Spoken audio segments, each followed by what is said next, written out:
Hello, good evening. How are you all doing tonight?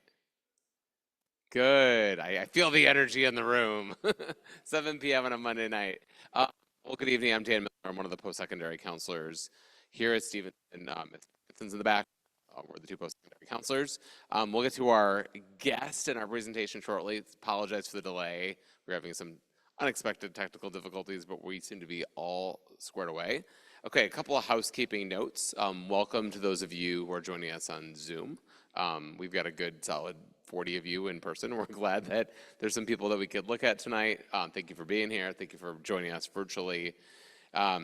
We are obviously live streaming and presenting live for you guys. We're also recording this presentation, and it will be on our CCC website within a couple days. We'll download it probably tomorrow and then share it with our communications team, so it should be available for you guys on demand probably within the next couple days. So thank you for that patience. Before I introduce our special guest, and he is in fact special, a couple other housekeeping notes for the next couple months. We are hosting a FAFSA Alternative Illinois Application Night on December 17th here at school. If you don't know a lot of details about the event, that's perfectly fine because it's still a work in progress. We're going to share details about how to sign up if you are interested in joining us for that evening, where you can sit down with a Illinois Student Assistant Commission representative. We're bringing a couple of those folks to Stevenson that night, and they're going to sit down with families and kind of go over the FAFSA or the Alternative Illinois application if you need some help. So we'll give you those details probably mid to late November, so kind of stay tuned. We'll put that out there in the Daily Digest, make sure you're all well aware of how to sign up if that interests you. We did send a communication home, maybe you got it, perhaps that's why you're here, about tonight's program and the graduation requirement for the FAFSA, along with our encouragement to do the FSA ID in the next bit of time. It's a good time to get that done. In order to attend that FAFSA night in December, we really ask families to come in having that FSA ID created. It just helps with efficiency for the program. So we'd strongly encourage you to get that going. You could do that actually right now, but it takes a little bit of time to process. So we would encourage you to get that going. Those are the main housekeeping notes I've got. I see Miss Hanson in the aisle. I don't know if she has, okay, thumbs up. Okay, she's just looking around. Fantastic. Well, let's get going here. I went old school. I did not print out my little introduction. I took a photo of my little document. So we have a very special guest with us this evening, Mr. Jerry Sabrinsky. So let me just tell you a little bit about him. Our presenter comes to us with well over 40 years of experience. We might need to, I don't know if that number is, it's all right, I'm getting a nod. 40 years of experience in the world of financial aid and college admissions. He worked at DePaul University for about a decade, and since leaving DePaul, he's been at Lake Forest College for well more than 25 years, where he serves as the Associate Vice President for Financial Aid. Throughout his career, he's been involved in various state, regional, national committees and advisory boards, such as the National Advisory Council and the College Board Regional Council. He's also been a national delegate for the National Association for College Admission Counselors. We are super lucky to have truly a nationally recognized expert in financial aid, really just around the corner from us, someone that we are lucky to call a colleague and a friend. When Jerry is not on, when he is not advising the College Board, or Congress on financial aid issues, or you might see him on Good Morning America or WGN or some other local program, which is not going to surprise us. This Lake Forest financial aid director can be found roaming around his campus, peeling off $100 bills and gleefully handing them out to anyone who asks for them. No, those are obviously jokes, but I guess it doesn't hurt to ask, right? You never know.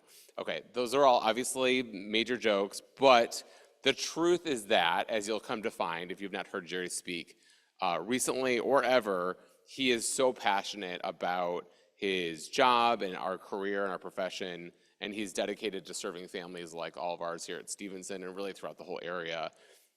He cares about this process, and he really does work tirelessly for families and to educate them about this process, about financial aid, in our partnership with our college admissions friends.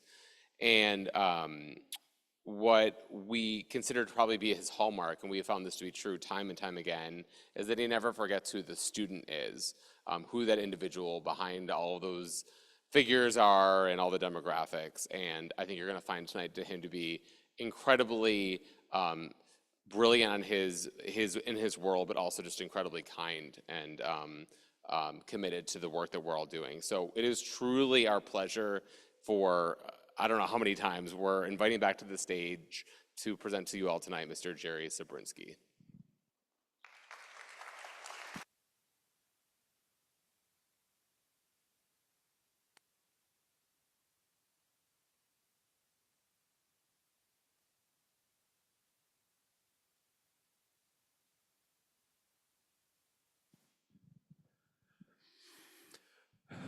Can you hear me? Oh yeah. Okay. Thanks, Dan. That was quite the intro. I'm a little oh shucks. Hey, thanks for letting me come out and chat with you guys tonight about the wonderful, exciting world of college costs and scholarships and everything in between. Thanks for coming out tonight, and for those of you viewing from home, thank you for viewing tonight. So much that I want to share with you tonight. Not like 5 hours worth. Maybe, well, no, not that long, but 45 minutes to an hour. I've got a bunch of slides here, but I think what's more important for me, and maybe what's more interesting for you, is any questions that you might have at the very end. Ask me anything. I love answering questions, and sometimes that's more important and more interesting because it shows what's on your mind, what's timely and what's topical for you. So feel free to ask me anything as I go through these 40 slides or so. What I want to make sure that we do is to talk a little bit about the real cost of college these days. What families are actually paying out of pocket versus kind of what we hear about in the media, or even what we see on some of the college websites in terms of their sticker price. A little bit about what financial aid is, scholarships, financial aid, student loans, lots of information about that. I'll kind of lapse into some acronyms and lingo that we use in the financial aid profession. And the reason I do that is because sometimes some of my colleagues at the different colleges, when you meet with them, they may go into something, they may just shortcut language like, oh, well, tell me what your SAI is, or are you taking advantage of self-help? I'll explain a lot of that for you as well.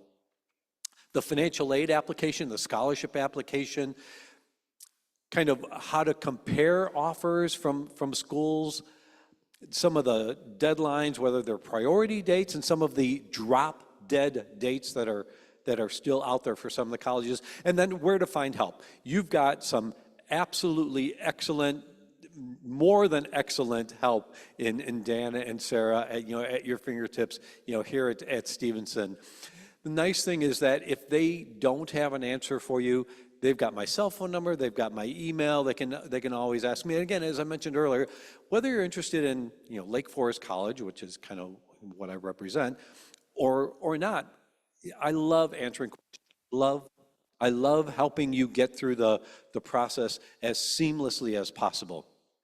And certainly the biggest question that we're still getting, and even more so in the last few years than ever before, is college affordable? Especially because there's places like the New York Times that love to have headlines like, college costs are out of control. College costs are, out of reach for the middle class. No one can afford college anymore. It's getting, scary in terms of the increases in some of the prices. Well, really, truly, the real cost of college is that college is actually more affordable for you today than it ever has been in the 4+ decades that I have been doing this. We've seen families' out-of-pocket costs actually come down more than they have in the last 2-3 years, in the last couple decades. When all is said and done, of all the currently enrolled first-year students in college,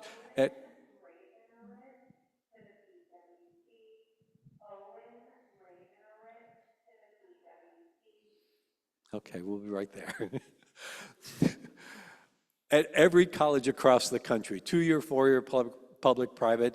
Over 80% of all currently enrolled first-year students are receiving some type of financial aid to help them with the costs. That's over 90% at some of the private colleges that are out there, 95, 98% at some of the colleges that are out there. And of all of the assistance that families are getting to help them with the sticker price, almost 2/3 of it is in the form of gift aid, free money, the grants, the scholarships, nothing that's paid back. So it's absolutely worth your time and effort to explore all the different options out there and to take advantage of all of the help, not only here at Stevenson, but at the different colleges that your child is thinking about visiting. To put sticker price in perspective, at a public university these days, tuition fees, housing, meals, around $28,000 a year. But even that's on the low side for some of the public universities. University of Illinois, Urbana-Champaign, over $40,000 a year. And out of state, like Iowa or Michigan, for an out-of-state student, $40,000, $50,000 a year. On the other end of the spectrum are the private colleges that are $58,000, $60,000 a year. There are over 500 colleges whose cost, private colleges, whose, again, sticker price exceeds $80,000 a year. Some are exceeding $90,000 a year. Vanderbilt, down in Tennessee, is over $90,000 a year. But in a place, at a place like Vandy, very few people are paying $90,000 a year.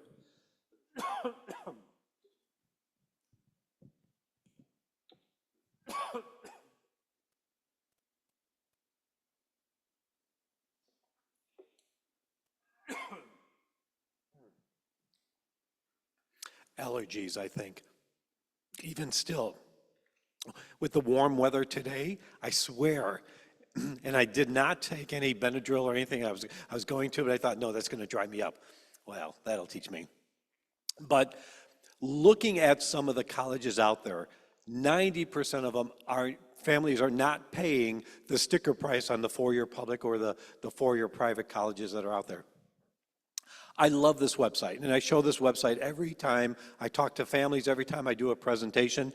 Every one of these pictures is a link to another website, and there's two on here that I use all the time. College Navigator gives you kind of an upfront sense of what a college is all about, and I've got some screenshots to show you. College Navigator will tell you kind of where the college is located, what kind of school they are, what their enrollment is like, and then all sorts of other upfront information. On the back end is the college scorecard, which gives you more outcomes than anything else. What the graduation rates are, what the average earnings are for the graduates who then go on into the workforce right away, student loan default rates, all sorts of ways for a college to tell you how well they're delivering on their promises in like their marketing materials or what they're telling you. The screenshot of the Navigator, and of course I use Lake Forest College as an example, sorry about that, but it's just easy to show you. This is what you'll see when you plug in the name of a school. It'll show you what kind of school it is, where it's located, the enrollment, and then every one of these categories, you can drill down into much greater detailed information. Everything from just admission requirements to the student body, how many are from Illinois, how many from out of state, how many men, how many women, to public safety, to the varsity athletic teams that they field. The scorecard then on the back end of that tells you more of the how well are the graduates doing, what the 4 or 5 year graduation rate is, how many of them are getting scholarships that are not repaid, some of the gift aid, the free money that I talked about. The College Navigator is because of the data that feeds into the College Navigator that comes from the colleges, it's information that we report to the federal government that actually is a couple years old. So it's updated and will be updated this fall. So if you were to look at the College Navigator tonight, the information you see on there will look a little different in a couple months. It'll look more recent. Generally, with the Navigator, that information is not going to change much at all. Colleges are much more consistent with the financial aid that they offer, with the costs, with their tuition increases and everything. But the scorecard is updated regularly. So rather than like once a year where we provide information to the Department of Ed for the Navigator, colleges can go into the scorecard anytime they want to say, hey, we just have our latest graduation rate, so we're going to update that. Or we've just polled our students about their earnings potential or our placement rates into graduate school or medical school. So not only is it updated regularly, but it's also an interactive tool where you can go in and say, show me a school that is located in the heart of Chicago, has a 4-year graduation rate of 80% or higher, 90% of the students get scholarships, and has a degree, has a degree in archaeology. So you'll see side-by-side comparisons of that. The different categories that you'll see on the scorecard, they overlap a lot with the Navigator. And so a lot of this information is separate enough on both of these sites that I absolutely recommend that this be part of your search for the students, for the parents, as part of the search process. Look at the upfront, look at the outcomes. These are the different categories that you'll see on the scorecard. And then this is kind of the screenshot that you'll see when you plug in the name of a school. I use U of I, Urbana-Champaign, as an example here, where it'll show you what their graduation rate is.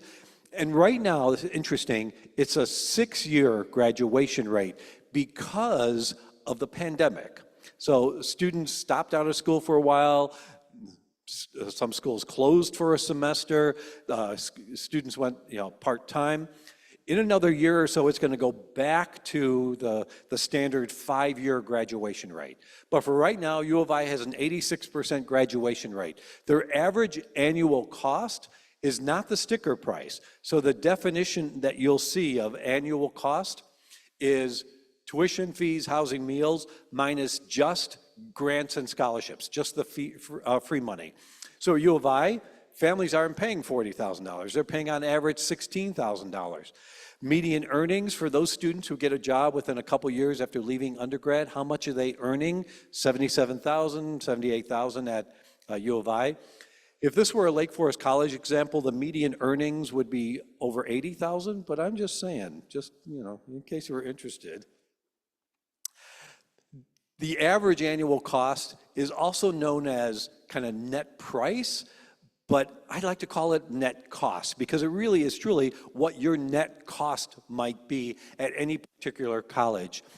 Every college has a tool on its website called the net price or the net cost calculator. It's specific to that college, and it'll ask the student to plug in a little bit of information about where they're coming from academically, and the parents to plug in where you're coming from financially to give you a ballpark idea as to how generous the college will be for you, what the average grants and scholarships are to families like yours. It'll go into more detail about student loan options, work-study options, grant options, all sorts of different options for you.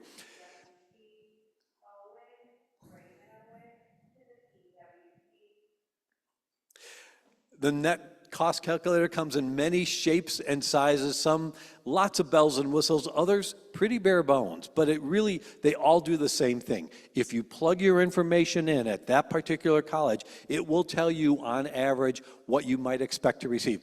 Colleges love this because it's a really good recruiting tool to show you how generous they are, at least with their own resources out there.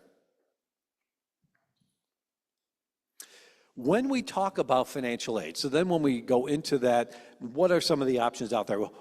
The families that, 80% of families who are getting, something, what are they getting? Anything and everything that has a dollar amount attached to it is considered financial aid. Whether it's a grant, a scholarship, student loan, work study, it's a combination of all of these things that makes up a financial aid offer to a family, to a student. Comes from a variety of sources. The federal government, through the use of our federal tax dollars, fund all of the federal grant programs, the federal student loan programs, the federal work-study programs. Every state also has an agency that administers its own grants and scholarships to residents of that state. Here in Illinois, we've got an agency called the Illinois Student Assistance Commission. They administer a grant, the MAP grant, stands for Monetary Award Program grant, that if your child is eligible for the MAP grant, they'll receive over $8,000 at any college, any university in Illinois. It's not transportable. No state allows their money to go beyond their borders, but it can be used at any of the colleges and universities within the state. The state of Illinois also offers a scholarship for those students going into the teaching profession that has a value of $2,500 to $5,000 a year, and not just for students who have indicated a major in education, but it can really be for first-year students who have expressed an interest in becoming a teacher eventually. So something to keep in mind that each individual college will send you more information about those options at the different, that the state offers. And then the colleges themselves. It's not surprising that when all is said and done, the financial aid offer that you get, about 75% of it is made up with resources from the college or university itself. The rest can then come from private sources that are out there, whether it's these private foundations or neighborhood organizations. I am passionate about private scholarships, these outside scholarships, because truly anything that a student can bring into the mix only helps with lowering your out-of-pocket. These days, unless the outside scholarship is $50,000 a year, and the student's already getting $50,000 in grants and scholarships from the college, then something needs to kind of fit a little bit. Colleges can't pay a student to be a student, but that's an extreme example. Scholarships out there that could range from $500, $1,000, $1,500, even $10,000 a year are almost always on top of anything you're already getting from the college or the federal government or the state itself. I could go on because there are millions of dollars of outside scholarships that I truly think anything and everything that students and parents can do to encourage students to look at some of these, please, please, please do it, because so many dollars really remain on the table when all is said and done. We then, as we're looking at all the resources, all the options that are out there, lump them into kind of two main categories. There's merit-based financial aid and need-based financial aid. Merit-based has absolutely nothing to do with where a family is coming from financially, and everything to do with what the student brings to the table.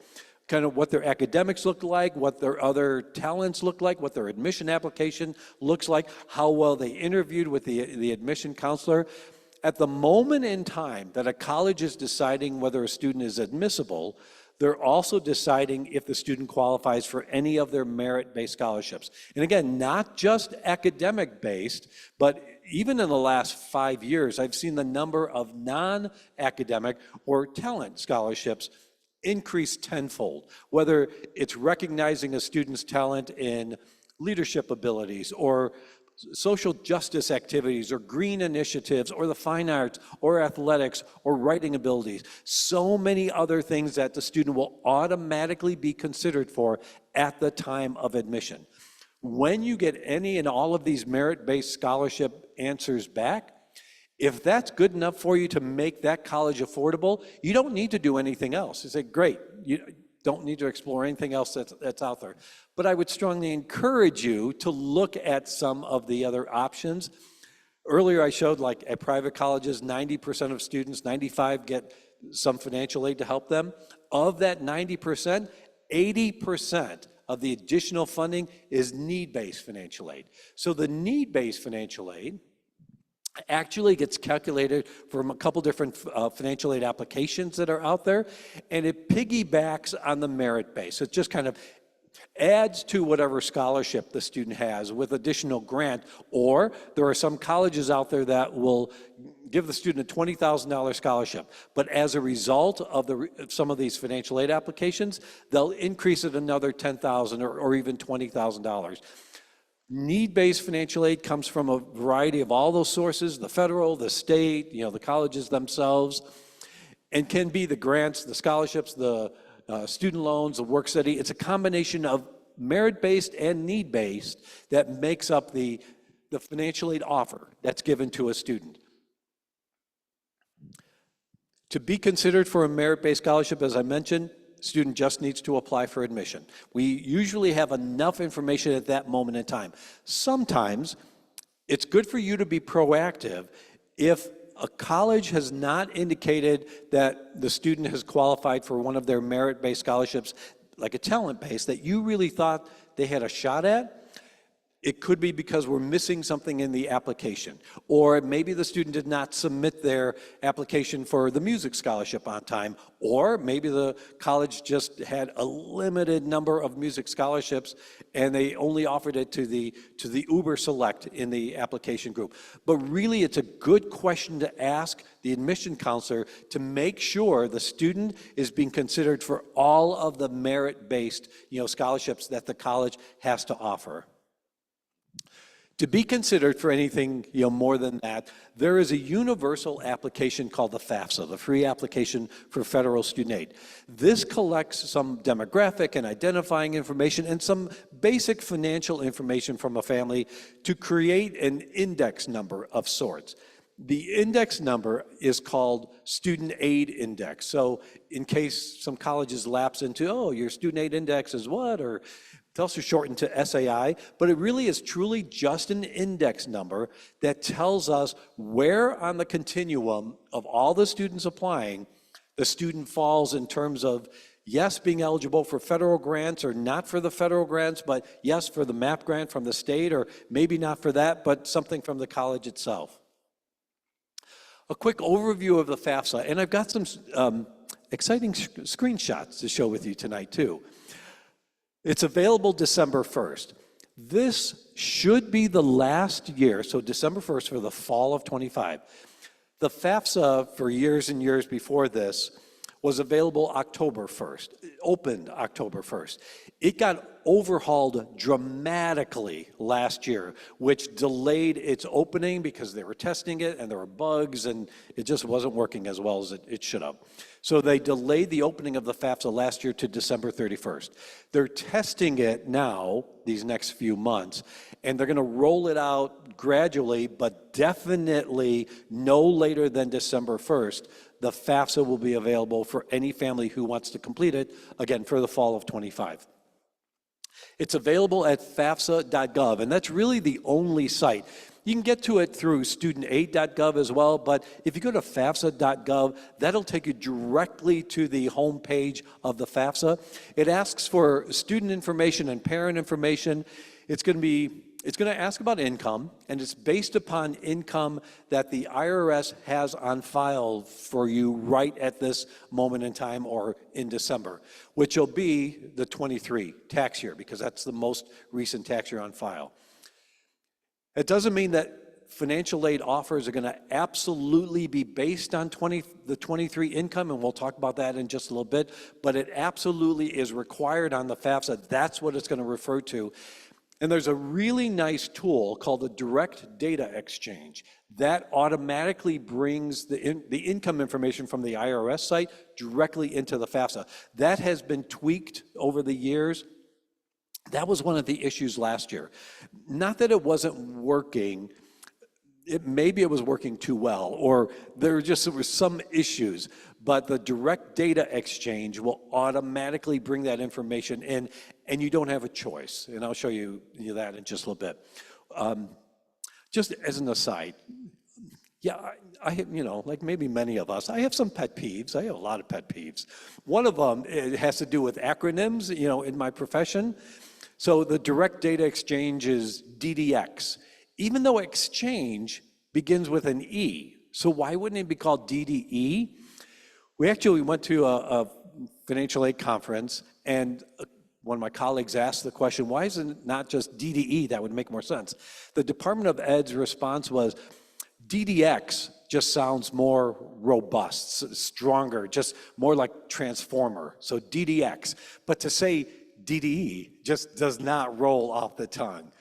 So DDX is what you'll hear a lot of colleges talk about, what you'll see in a lot of our printed material as well. Students' information is the first kind of line of questioning that's asked for on the FAFSA. It'll ask for identity information and contact information. So it'll ask for the student's name and social security number and date of birth to make sure all of that data matches that particular student.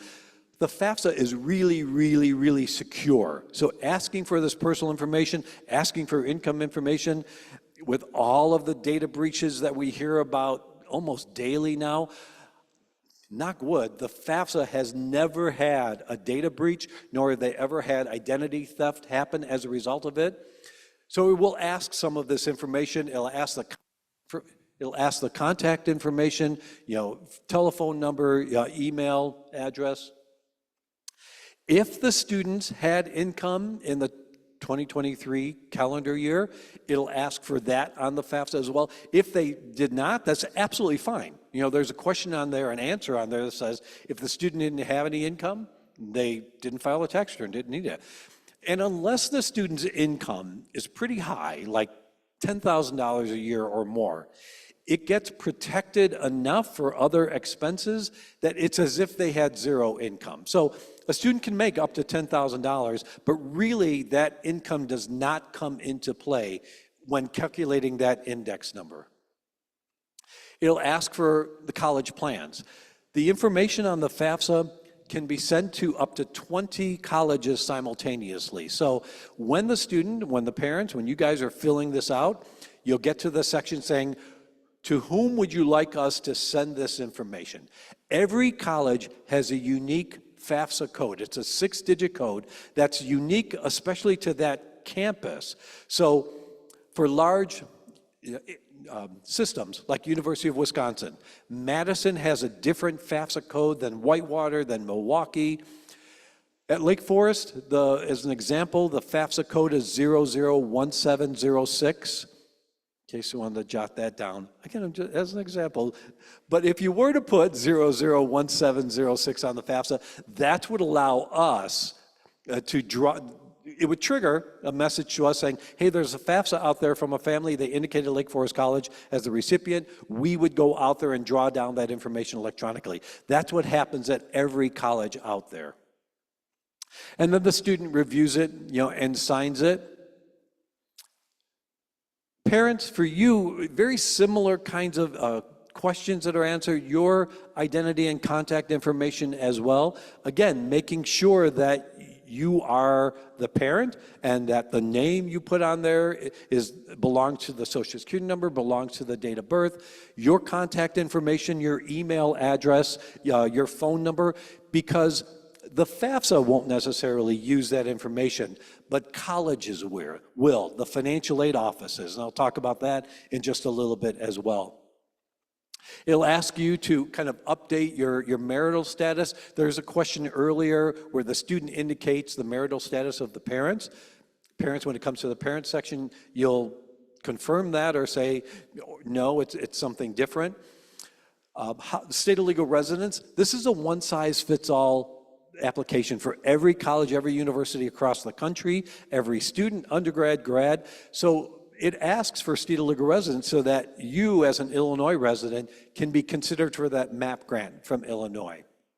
And then you'll review it, you'll have a chance to eyeball it and make sure everything looks correct, and then you'll sign it and submit it electronically as well.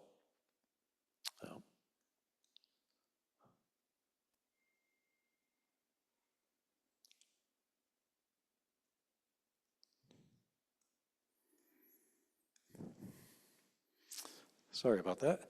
Some of the frequently asked questions that we get about the FAFSA, first is the definition of parent. So if parents are married, both parents' information is required on the FAFSA.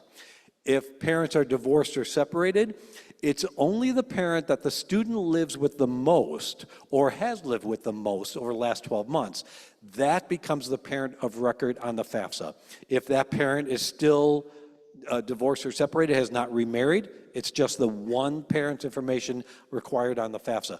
If that parent has remarried, then the step-parent information is required on the FAFSA as well.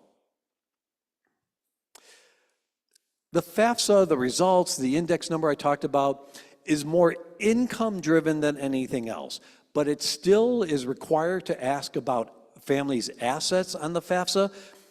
But I qualify that saying that unless you've got, $250,000 or more with like cash on hand, money that you can easily access to pay for college, it really gets filtered and diluted so much so that it does not come into play very much at all when that index number is calculated.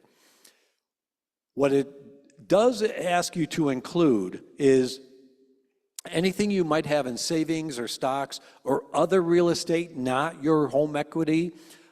If you have a farm or a business, what the value of that is, or if you've got a 529, kind of an education savings plan, just for the student who's applying on the FAFSA, for the student going to college, just that 529 plan.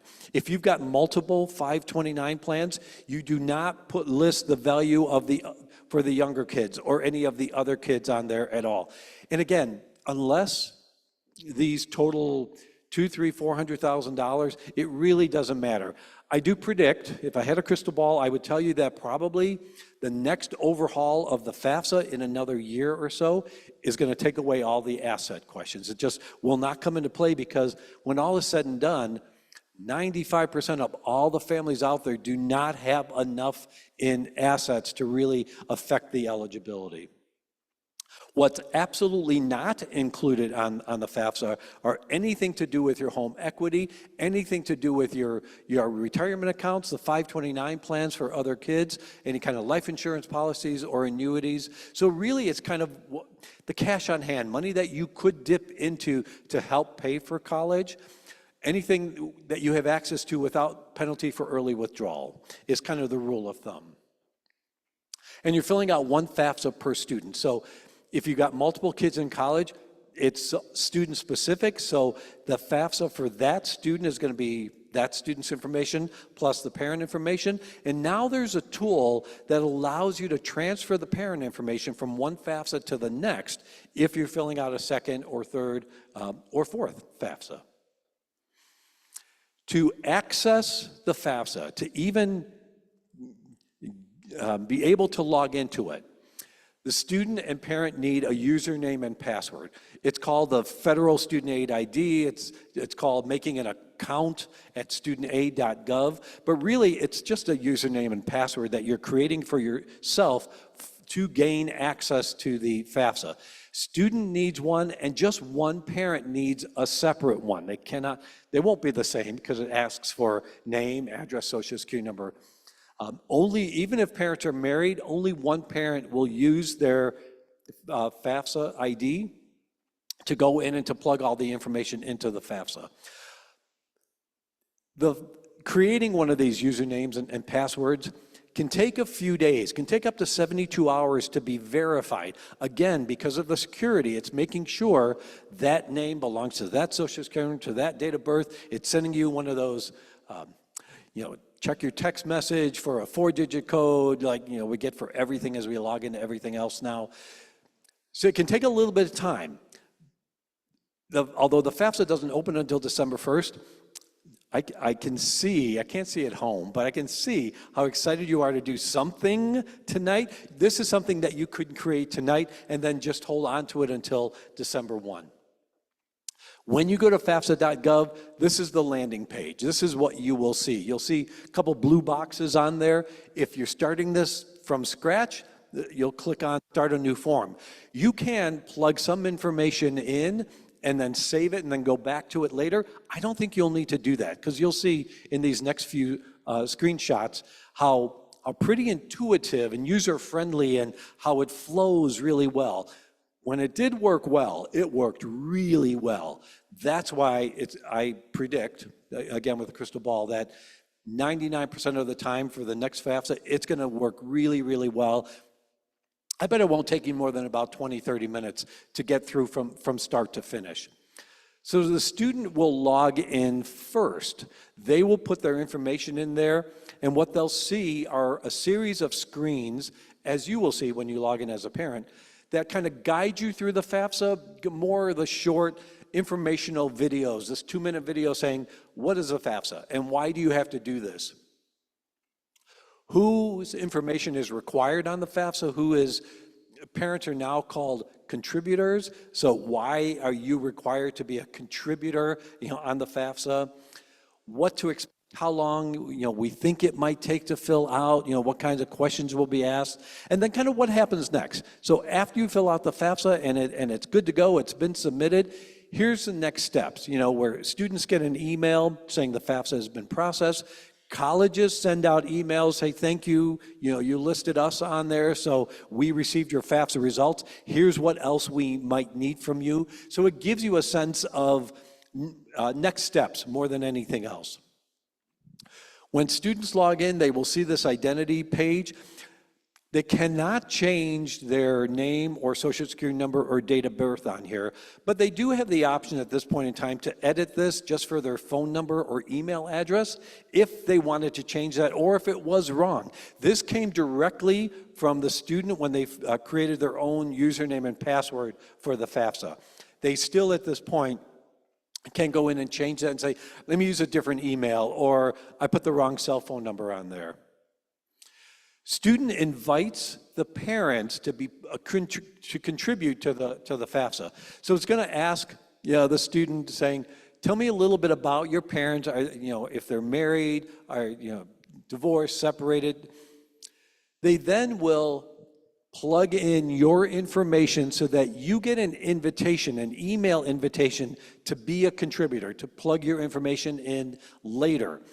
This is where probably maybe the only time that it's okay to be like a helicopter parent where you need to hover, because it will ask the student to put in the parent's social security number, the parent's email address. In this section here, it's absolutely imperative to make sure all of this information is 100% accurate, because the student is inviting the parent and plugging in the social security number. That social security number needs to match the username and password that the parent created.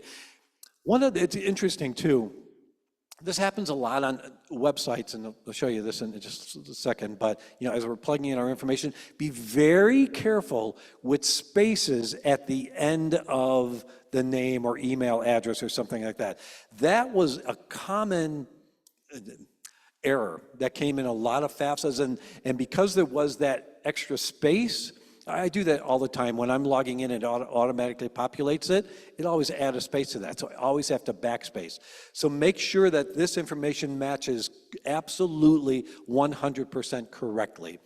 And then students will list the colleges that they want to receive this information, several different ways that they can find that FAFSA code from the individual college.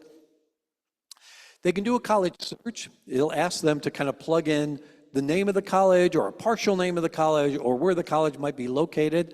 They will then get that 6-digit FAFSA code, and then the student needs to eyeball this and say, yeah, this is absolutely correct. Rice University in California is correct. I did not want Rice University in Texas, for example. And so these are the colleges that the FAFSA information will be sent to automatically. If a student doesn't have 20 colleges or has more than 20 colleges, they can go in any time and add the additional college or subtract a college, or by December 1st, I think students will have some sense of all the colleges that they're applying to.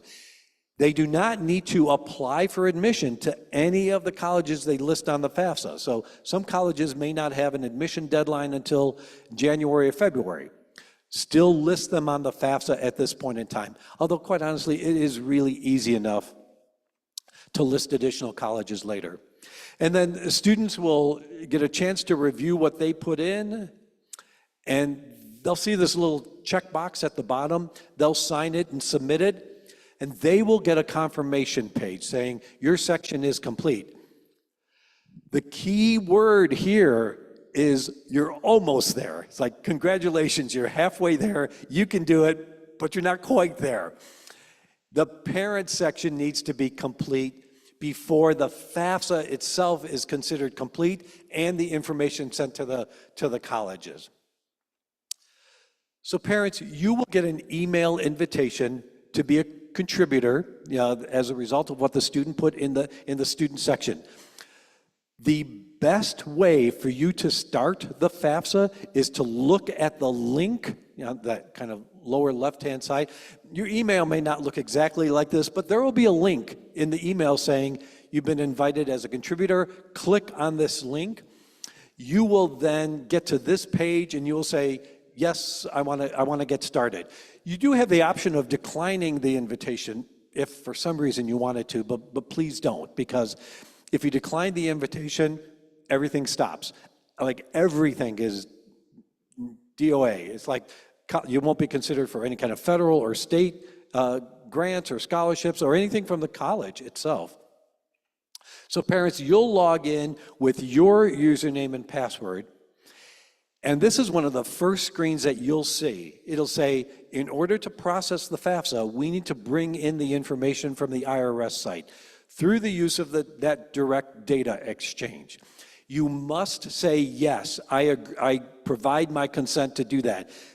If you get to this point and you don't provide consent, again, the FAFSA just stops. It's not processed. Results are not sent to any of the colleges. It'll ask you to verify or confirm the marital status, your marital status, and how many people are living at home, the household size. Here's kind of what happens and kind of one of the tweaks that's happening for this next FAFSA. So initially, the FAFSA is considering the number of tax exemptions you have as your household size. So if you had 3 tax exemptions, that's what it automatically it says your household size is. But one of the issues in last year's FAFSA is that you don't get to see any of your income information that's reported, nor does the student, nor do you get to see how many tax exemptions that you had. So it's kind of blind, this leap of faith. They're changing that so you will see the number of tax exemptions that was reported. You won't see income information. Colleges will see that. But you will see the number of tax exemptions. So you can say, yes, if there were 5 tax exemptions, that is the household size. What we found is that in some cases of divorced families, one parent was claiming the student as a tax exemption while the student was actually living with the other parent, and that was the parent of record.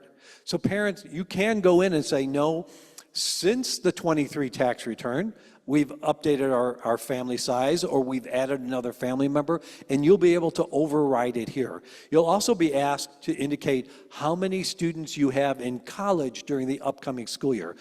The FAFSA itself will not take this into consideration when it calculates that index number, but many, many, many colleges will. So they might automatically follow up with you saying, hey, you indicated you have 2 kids in college. Fill out this form that you tell us how much you're paying for your other child in college. And then they'll ask you to self-disclose your assets, not home equity, not retirement accounts, but the other kind of cash on hand. They changed one of the asset questions to child support received, which is a good thing. It used to fall under the income section. It's good that it's under assets, again, because unless assets are huge, it gets diluted so much that it's not coming into play. And then you list, what you have in savings. And on the new FAFSA, they're actually renaming that cash, savings, and checking. They're taking out the cash, and they're actually taking out the checking account because most families, I use my checking account just to pay my bills. So what shows up at the first of the month is not what's there 2-3 weeks later. And then cash, that is a throwback, honestly, to like 30 years ago. It's like, yeah, well, I don't know. I did just go to the ATM, so I've got like $40, but you'll self-disclose what you've got in savings that you can access in order to help pay for college. And then if you have a business or a farm, you'll put the value of the business or the farm in there. Other real estate that you might have if you've got a second home or anything else, you get to list what the value of that is, kind of a good faith effort. These screenshots don't show it, but you'll have links to much greater detailed instructions that tell you exactly what it's looking for in these pages. And then you'll sign it, you'll check that little box at the bottom, and you'll sign it and submit it, and you will get this confirmation page that when you see the word congratulations, you are golden. Then you know the FAFSA is 100% complete, and the information is being sent to the colleges that were listed on there. And again, in the years and years and years and years this has been around, I have never, ever seen any colleges not receive this information if they were listed on the FAFSA, as long as you put the correct FAFSA code on there. Some successful FAFSA completion tips for you as we went through. Sorry, I was just about to say last year was a cluster. Sorry, excuse me. It was a mess. It was a hot mess. So to make sure that it's not a hot mess for you, a few things to keep in mind. Create the federal student aid, create your username and passwords tonight or tomorrow or the next few weeks or so. One for the student, one separately for a parent. Student, make sure that you look at your section, that you eyeball it, confirm that it's complete, and then sign it and submit it electronically. Parents, pretty much the same thing. Reply to that email that you get. That's the best way to link directly from the email. You can log in separately at fafsa.gov if you want to. But clicking on the link in the email already populates a lot of your information in there. And then review it and make sure that it looks complete and that you get that congratulations confirmation page. Hot off the press, within the last couple days, the federal student aid programs have said, hey, we've got some more hints for you. For example, Google Chrome.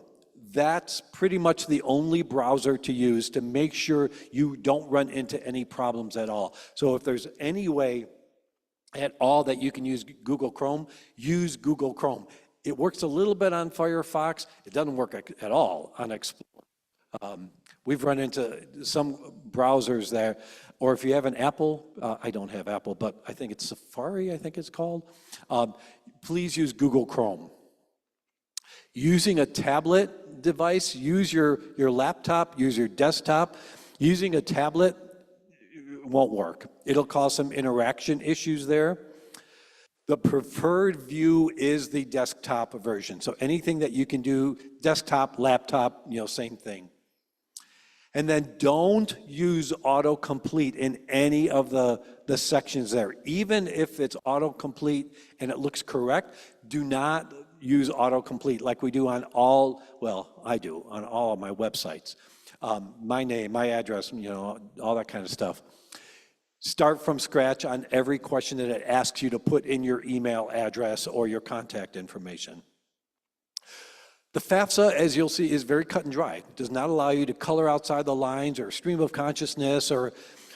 We really want to personalize this process. We want to tailor-make a response and offer to a family. So throughout this process, special circumstances really matter. What we call special circumstances, they're really kind of like other expenses you might have, whether it's a loss of income or healthcare expenses or all sorts of different things that the FAFSA does not address, and they don't address anything.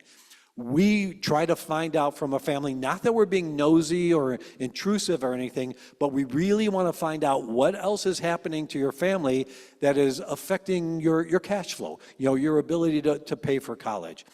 It can be a lot of these categories, these buckets, and maybe a few more. Whether there's a loss of income or a change in marital status or healthcare expenses, that you're paying out of pocket, which we all have. Insurance usually doesn't cover 100%.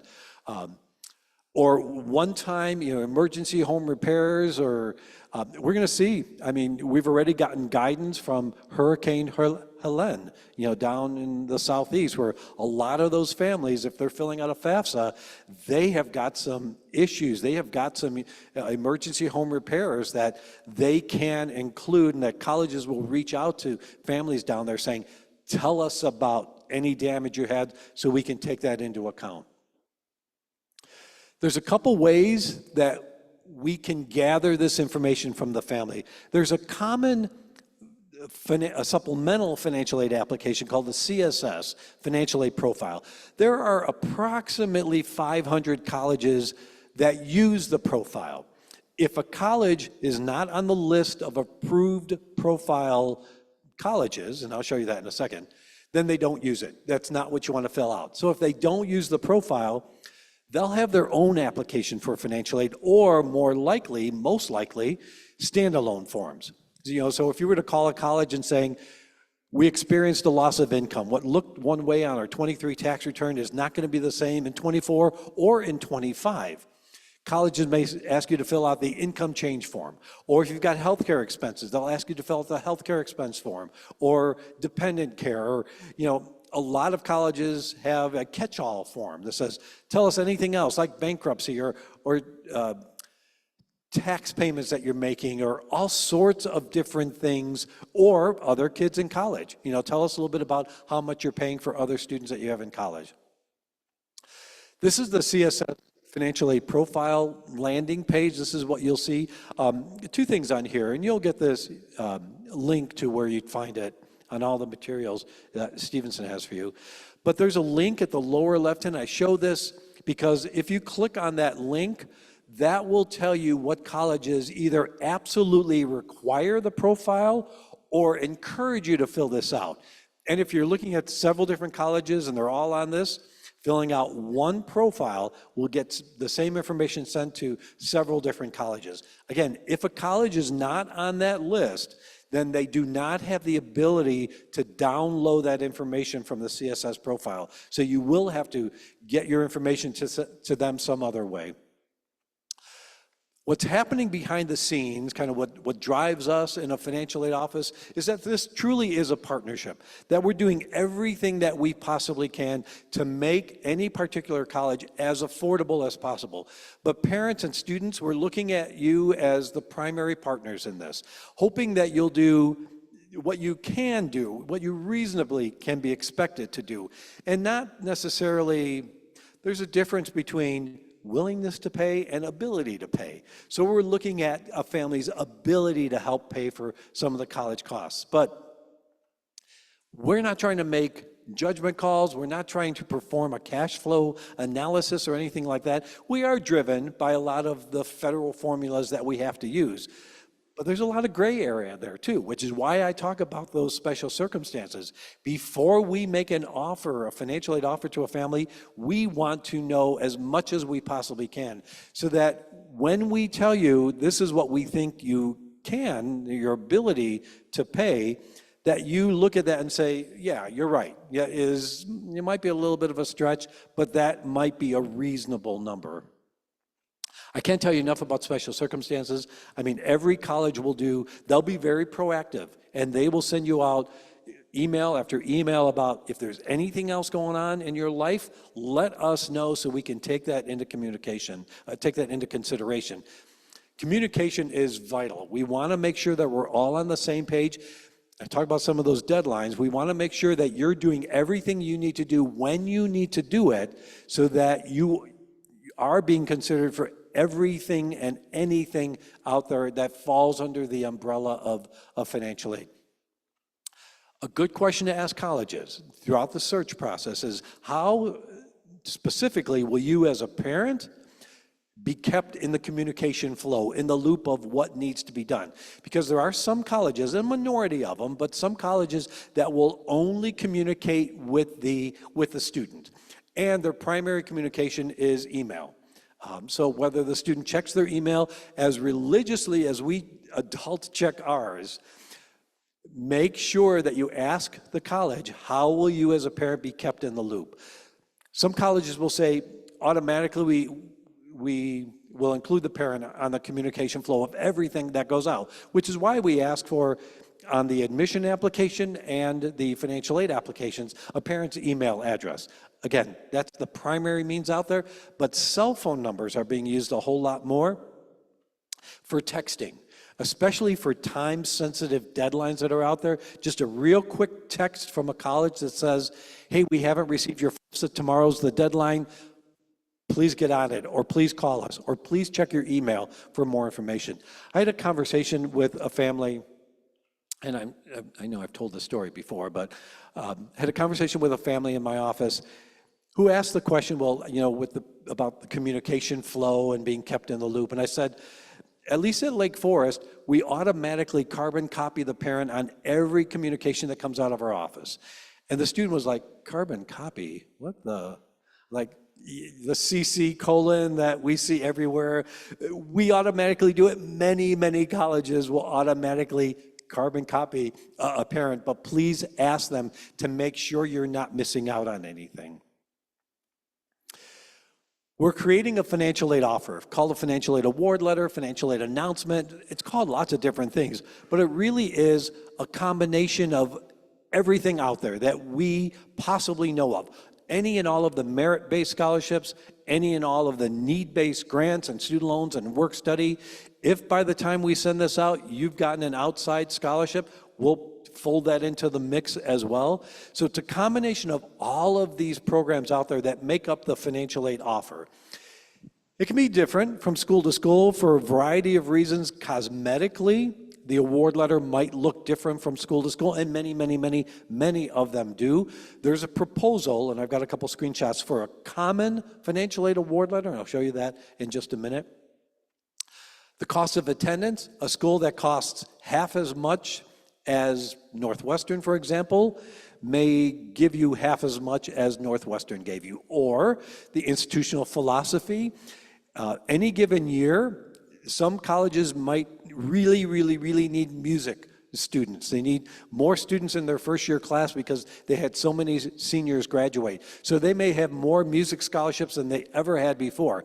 Others may not. Others may say, we'll give you a token music scholarship, but we just don't have enough for that. Or quite honestly, as the first year class is shaping up, that can determine whether other scholarships are available, or, in the case of music, they may not have as many music offers as they thought, so they may then put out more music scholarships that are out there. But good questions to ask colleges is, one, at this stage, have they taken everything into consideration that you told them, all the special circumstances, and why one college might look dramatically different from another college? We can't ask you to share any information. We don't compare, financial aid offers from the different colleges. You're welcome to show us and to show me another financial aid offer where maybe they gave you 3 times as much in need-based aid, and it could very well be that maybe we didn't have enough information about the healthcare expenses that you gave the other college, or quite honestly, maybe something was overlooked. So please, if there is some dramatic differences, talk to us in the financial aid office. See if there's anything that we can do. I can't promise you that we will, but what we will promise you is that what you receive first year, you can expect to receive for all 4 years. Unless there's a huge influx of cash into your household, we're not going to change anything from year to year. I think this Friday, or maybe it's Wednesday, I think the Mega Millions might be like 750 millions. I need to, maybe straight from here on my way home, I need to get me some tickets. But if you were 1 or even 2, you shared that prize with somebody else, that can be an example of why a college may not give you as much in future years. And I don't mean to jest, but really, truly, it has to be something as extreme as that for a college not to be able to tell you, here's what a 4-year cost of education will cost you. Here's that common financial aid award letter proposal. It's not going to look like this at a lot of colleges, but the essence of it will. The first part of it, we'll talk about the cost, not only the direct costs, which show up on the tuition bill, but other indirect costs, what students are paying for laundry or books or travel to and from home. It will then list all of that gift aid I talked about, the grants and scholarships, and the true definition of net price or net cost is the total cost of attendance minus just the gift aid, not grants and scholarships. But it will go into student loan and work study, options out there for the student, and other options for the parents as well, payment plans or the federal parent loan or other ways to pay, basically. It'll go into a lot more information at this part of the award letter. And then, earlier we looked at the college scorecard. Here's another place where the college gets to kind of toot its own horn, saying, here's why we are a great ROI, return on investment, because our four-year graduation rate is 97%, or we don't package student loans, or we make sure that our career advancement, center helps you get into the graduate school or the medical school of your choice. So lots of good consumer disclosure information that you'll also see on the financial aid award letter itself. Deadlines are huge and becoming, I get this word wrong all the time. I always want to say ginormous, but I think it's ginormous, right?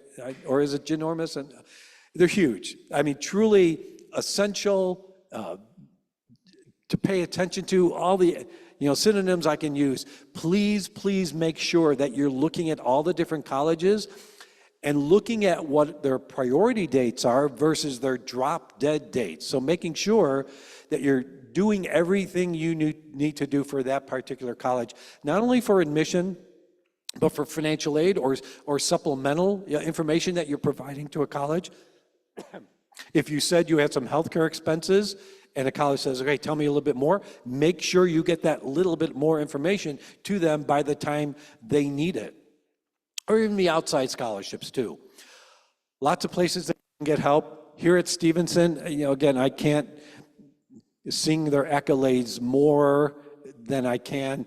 Dan and Sarah are absolutely 100% so helpful and so full of knowledge for you. So take advantage of their expertise, and they absolutely have me as a resource for any questions that you may ask that they don't know the answer to. A couple different websites, and I know you'll have this on the Stevenson website as well.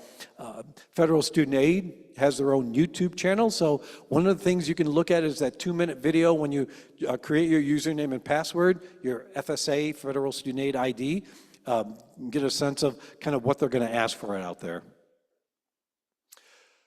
Some key takeaways: students have been applying for admission since summer, quite honestly. So apply for admission summer, in the fall, complete the CSS profile. That opens tomorrow. So the CSS profile opens October 1st. The FAFSA will open on December 1st. You need to do both for the schools that require the profile. You'll also need to follow up with the FAFSA. But the profile results will mimic the FAFSA results a whole lot earlier. So the schools that use the profile, if you're admitted in the fall, if you meet like their early action deadlines, they'll send you a financial aid award letter even before the FAFSA opens. And that will be extremely accurate. The FAFSA is a federal form and is absolutely needed to confirm the federal aid programs, but really unless there's a huge change in the information you reported on the profile on the FAFSA, you'll get this early look at how affordable a college can be. Let us know if you have any expenses, any special circumstances you wanted us to take into account, because we're going to be sending out award letters for those that do it on a rolling basis anywhere from November even to April. For those that do it in batch, there are some colleges like Northwestern that will still do it all at once, and typically it's late March, early April. They send out all of their admission letters, all of their financial aid letters at the same time. But when you finally do get the award letter, ask us questions.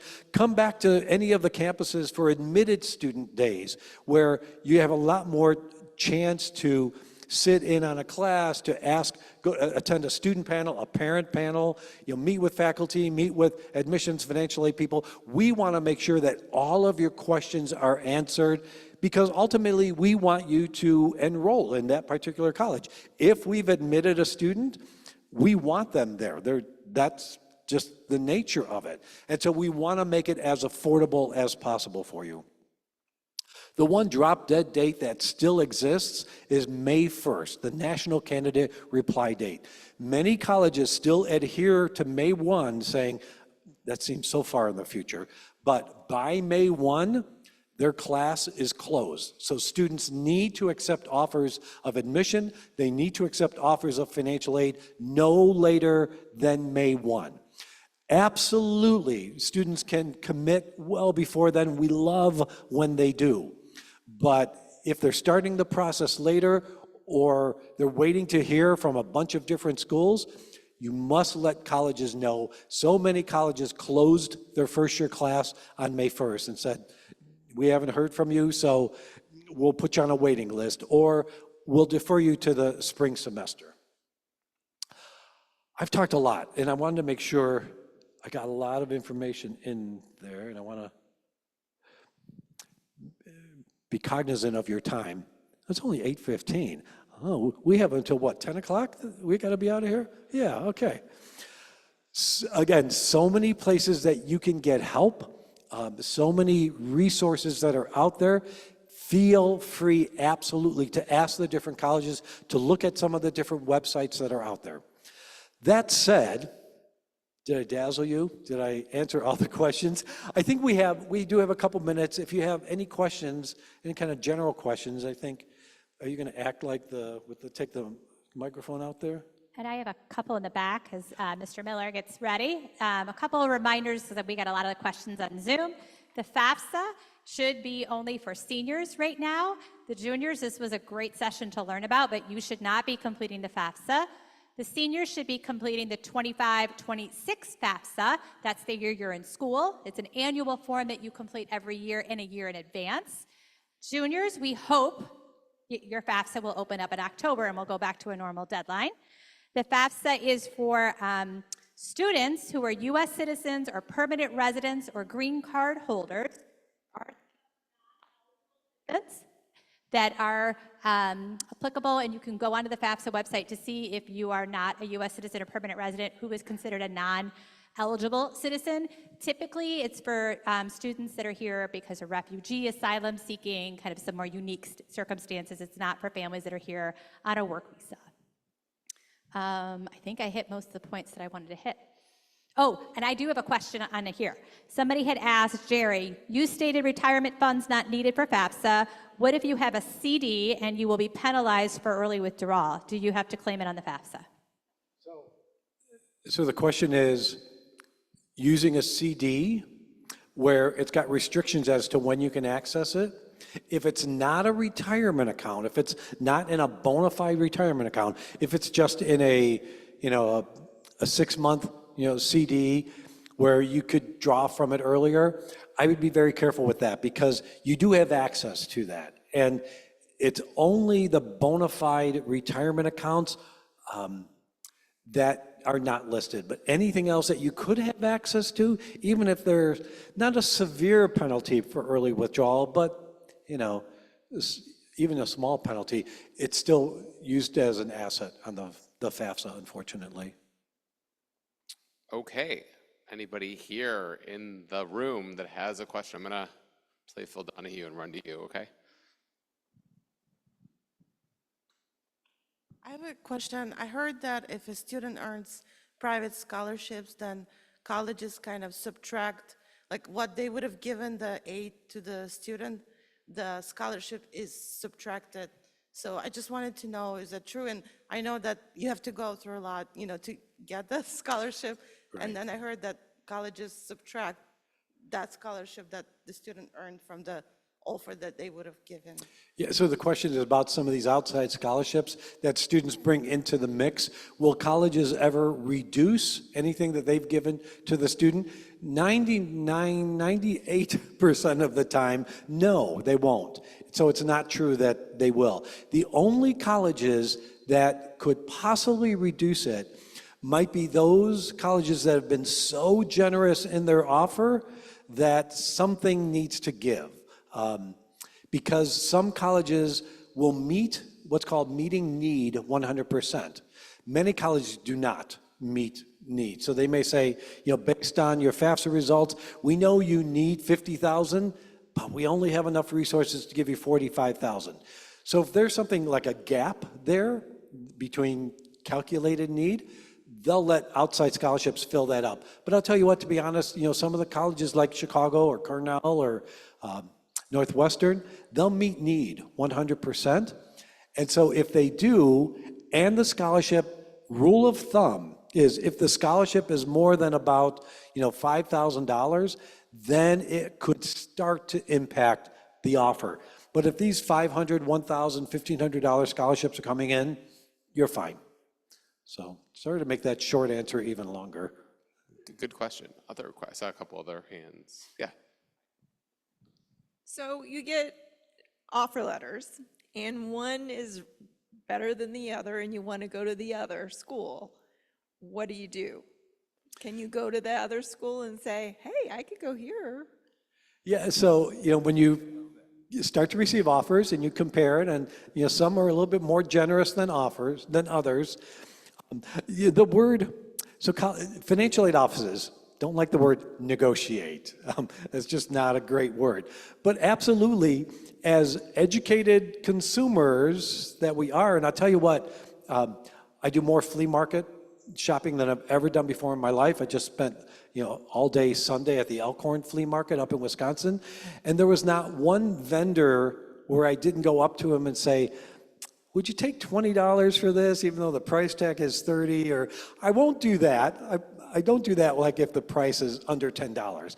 But if it's $30, $40, So not that we do flea market shopping between the colleges, but it absolutely you can ask. It does not hurt to ask at all. Some colleges may say, no, we don't have any more resources. So take it or leave it. This is all that we can offer. Some colleges, especially later in the process, as the first year class shapes up, they may say, oh, we're not getting as many deposits as we thought. We might incentivize, some students to deposit. So to kind of give you it doesn't hurt to ask. Yeah. Dan, I think we had one in the middle here too. Yeah. The quick one, I have a question about bonds and business investments, if that's considered. Sorry? Bonds and business investments, that's going to be considered in the FAFSA. So bonds are treated like stocks, so whatever the value of the bond is, that's considered an asset. And it's the value as of all this stuff. The rule of thumb is the value of these things as of the day you're completing the FAFSA. So if you're completing this on December 1st, whatever it's worth on December 1st. God forbid the stock market take a dive on December 15th, then it would be a very different story of what you report on December 16th or something. And then the business, Sarah, the business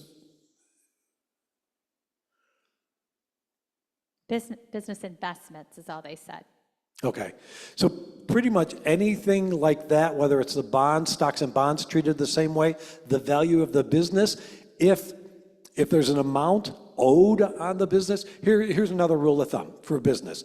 It's not self-employed businesses. It's kind of brick and mortar businesses. So if you have a restaurant, if you have a dry cleaner, if you've got a store of some kind that you could sell and someone would buy it, that's considered your business. And whatever the value of that is minus whatever you owe against it, that's your equity on the business. But again, it's kind of self-disclosure. What do you think you could reasonably expect to get if you were to sell your business? It's not self-employed. It's not a CPA who's doing taxes. It's not, nothing like that. So, Sarah, hopefully that helps. How would filling out the FAFSA be different for students with legal guardians? Sorry, what was that? How would filling out the FAFSA be different for students with legal guardians? If a student has a legal guardian, if they had a legal guardian before they were 18 years old, then for FAFSA purposes, that student is considered independent. So the legal guardianship technically ends at 18. So going forward, the student is considered independent. So no legal guardian, no parent information is required on the FAFSA. So that it's just the student information that's reported on there. And Sherry, I might add, because I know we've had this situation a few times, legal guardian, for our purposes that we're talking about with the FAFSA, means it has to have gone through the courts. Yes. Yes, it has to be a court-appointed legal guardian, correct. Okay, I thought I saw another hand in the middle. Oh, okay. Do you have a question? Yeah. If a student's parents aren't green card holders or like citizens, can the student still apply for FAFSA?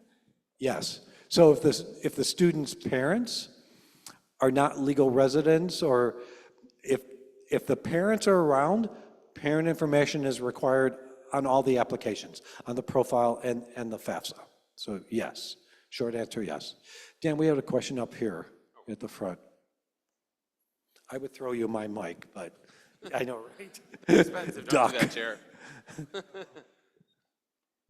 Thank you. Good evening.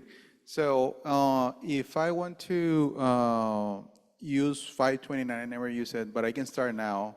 Can I front load IE here, or I was reading yesterday about 5 years up front? Can I use it on year one for that? Yeah, absolutely. Short answer is Yes? yes. And where's a good place to start with 529? Because I have no idea. I'm researching, but there are many places I don't know where to start. What was the second part? Like a good website to start for 529s that you may suggest? Yes, the best place is to go to the website of the 529 plan. There's a really good website called Saving for College. That talks all about 529 plans, that kind of compares the different programs that are out there. You can start a 529 plan anytime you want. It's never too late.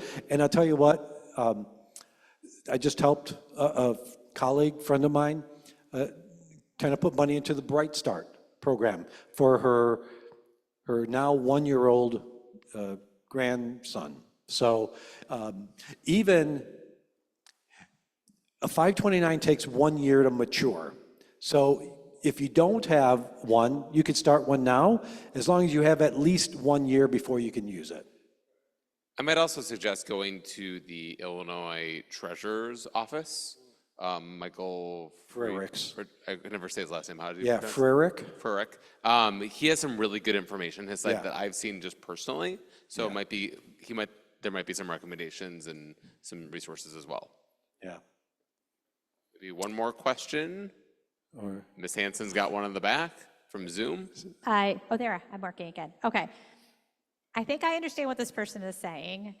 They just said, if a mom is running a nonprofit organization, will it be considered in the FAFSA? And I know any income that she receives would be considered. The business, I'm assuming with their new rules, it would still be considered as well, correct? correct. Yes. Yeah, correct. Okay, well. Thank you. I always joke with families and with students, we are not a boarding school. We encourage you to go home. We appreciate you spending so much of your evening with us. We hope this was an informative presentation. I certainly learned a lot. I hope you did too. Again, housekeeping, this presentation, which has been recorded, for those of you who've joined us on Zoom, will be on our website within a couple of days. So thank you for your patience and have a great night. Get home safely. I do want to remind parents, we'll have a December 17th FAFSA and Illinois Alternative Aid workshop for families that need additional help. That will be by appointment only, and more information will be coming as we get close to December, but we do